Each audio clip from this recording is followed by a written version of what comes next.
سلام بچه‌ها، امیدوارم حالتون خوب باشه. بچه‌ها من چند وقتی تصمیم گرفتم که یه دونه ویدیو یوتیوب، در واقع یه اکانت یوتیوب باز بکنم، توش یه سری چیزایی که احساس میکنم بلدمو در واقع اد بکنم. چون تقریبا یه 2 سالیه یه بیزنسی رو شروع کردم، بیزنس اجاره خونه به صورت روزانه است تو سایت‌های booking.com و airbnb. حالا بچه‌ای که خارج از کشورن بیشتر باهاش آشنایی دارن، ولی خب بچه‌ای که داخل ایرانن با این سایت‌ها نه، ولی مثلا با سایت‌هایی مثل جاباما، اگه اشتباه اسمشون نگم، دارن کار میکنن. به این شکل دارن در واقع به عنوان یوزر یا به عنوان در واقع ادمین دارن ازش استفاده میکنن. دیدم که یه صنعت خیلی بزرگیه، خیلی جالبیه، در واقع یه طورایی هتلداری غیر متمرکزه به قول معروف و به نظرم ارزش حالا دونستن یا کسی که دوست دارن آشنا بشن به این صنعت، به نظرم چه اطلاعات جالبی یعنی میتونم در اختیارشون بذارم، یا کسی هم که حتی دارن چند وقت کار میکنن میتونیم با هم دیگه شیر بکنیم و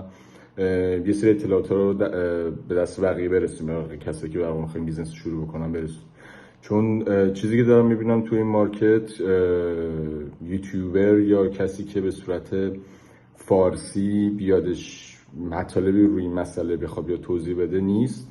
واسه همین به نظرم چیز جالبیه. به دیده این نگاش میکنم که در واقع به قول معروف میگه آدم موقعی که چیزی رو بلده به یکی یاد میده خودش بهتر یاد میگیره و حرفه‌ای‌تر میشه روش. دوست دارم با این مضمون شروعش بکنم تا بریم جلو ببینیم چی میشه. حتی یه سری برنامه‌های دیگه هم تو سرم هستش، اونا رو هم به موقعش اگه رفتیم جلو با حال بودید اونم میذاریم. دمتون گرم، منتظر ویدیو هم باشین.